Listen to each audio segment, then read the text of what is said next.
খবৰ কেনেকুৱা সকলোৰে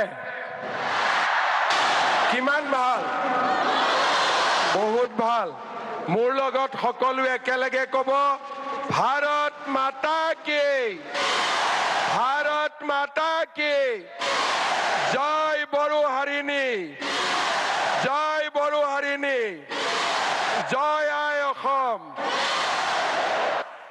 আজিৰ সভাত আমাৰ মাজত উপস্থিত ভাৰতৰ সন্মানীয় প্ৰধানমন্ত্ৰী শ্ৰী নৰেন্দ্ৰ মোদী ডাঙৰীয়া অসমৰ সন্মানীয় ৰাজ্যপাল শ্ৰী লক্ষ্মণ প্ৰসাদ আচাৰ্য ডাঙৰীয়া ভাৰত চৰকাৰৰ সন্মানীয় মন্ত্ৰী শ্ৰী সৰ্বানন্দ সোণোৱাল ডাঙৰীয়া বিধানসভাৰ অধ্যক্ষ শ্ৰী বিশ্বজিৎ দৈমাৰী ডাঙৰীয়া কেন্দ্ৰীয় মন্ত্ৰী পবিত্ৰ মাৰ্ঘেৰিটা ডাঙৰীয়া বিটিচিৰ প্ৰধান শ্ৰী হাগ্ৰামা মহিলাৰী ডাঙৰীয়া সন্মানীয় মন্ত্ৰীসকল সাংসদসকল আৰু আজি অসমৰ বিভিন্ন স্থানৰ পৰা অহা সন্মানীয় ৰাইজ আৰু বাগৰুম্বাৰ ঐতিহাসিক পৰিৱেশনত অংশগ্ৰহণ কৰিবলৈ অহা মোৰ সন্মানীয় যুৱক যুৱতী বন্ধু বান্ধৱীসকল বক্তব্যৰ আৰম্ভণিতে মই গুৰুদেৱ কালীচৰণ ব্ৰহ্ম বডুফা উপেন্দ্ৰনাথ ব্ৰহ্ম আৰু শিক্ষাবিদ সীতানাথ ব্ৰহ্ম চৌধুৰীলৈ মই মোৰ শ্ৰদ্ধা নিবেদন কৰিছোঁ আমাৰ সকলোৰে মনত আছে 1957 চনৰ 26 জানুৱাৰী তাৰিখে শ্ৰী সতীশ চন্দ্ৰ বসুমতাৰী ওস্তাদ কামিনী কুমাৰ নাৰ্জাৰী আৰু মদাৰাম ব্ৰহ্মৰ নিৰ্দেশনাত নতুন দিল্লীত প্ৰথম বাগৰুম্বা নৃত্যৰ ঐতিহাসিক পৰিৱেশন হৈছিল আৰু তাৰ পিছতেই বাগৰুম্বাই ৰাষ্ট্ৰীয় স্বীকৃতি লাভ কৰিবলৈ সক্ষম হৈছিল আজিৰ এই অনুষ্ঠানত মই এই মহান ব্যক্তিসকললৈ মই মোৰ শ্ৰদ্ধা নিবেদন কৰিছোঁ শ্ৰদ্ধাৰ ৰাইজ বড়ো জনগোষ্ঠী সমগ্ৰ ভাৰতবাসী আৰু অসমৰ ৰাইজৰ বাবে গৌৰৱৰ প্ৰতীক আমাৰ স্বাভিমানৰ প্ৰতীক বাগৰুম্বা নৃত্যই অসমৰ এই মহান জনজাতিৰ বড়ো জনজাতিৰ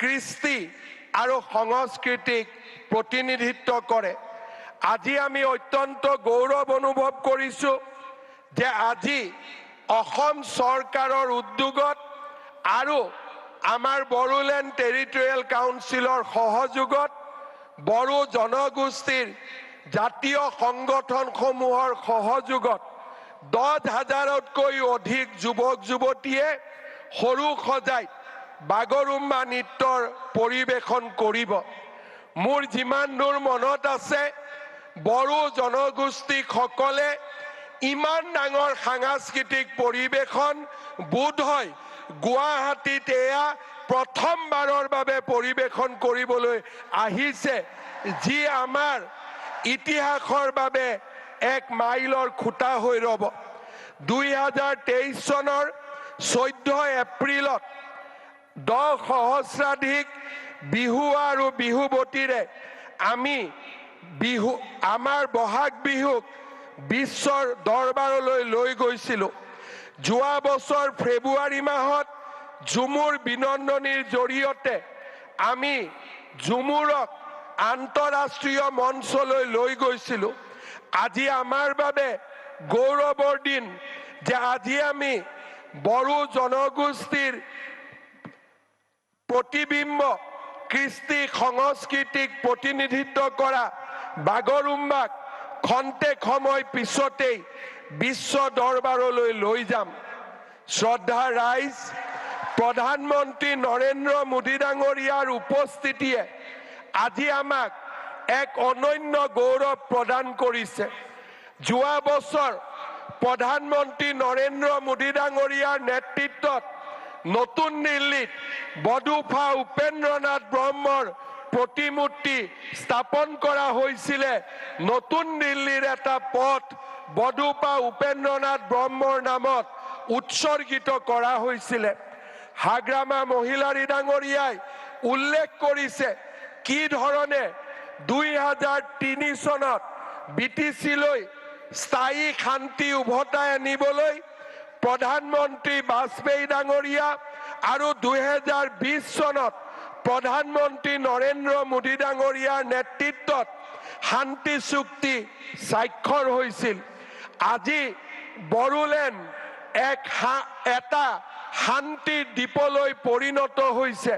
BTCৰ নেতৃত্বত আজি লাহে লাহে বড়োলেণ্ড এখন উন্নত জীৱন্ত প্ৰাণৱন্ত এক অঞ্চললৈ ৰূপান্তৰ হৈছে। প্ৰধানমন্ত্ৰী নৰেন্দ্ৰ মোদী ডাঙৰীয়াই আমাক দিয়া বড়োলেণ্ড ৱেলফেয়াৰ কাউন্সিলৰ জৰিয়তে BTCৰ বাহিৰত থকা বড়ো জনগোষ্ঠীৰ লোকসকলৰো আজি আমি আশা আৰু আকাংক্ষা বাস্তৱত ৰূপায়িত কৰাৰ কামত আগবাঢ়িছো। মই বিশ্বাস কৰোঁ সংস্কৃতিয়ে মানুহৰ মাজত সমন্বয়ৰ সৃষ্টি কৰে।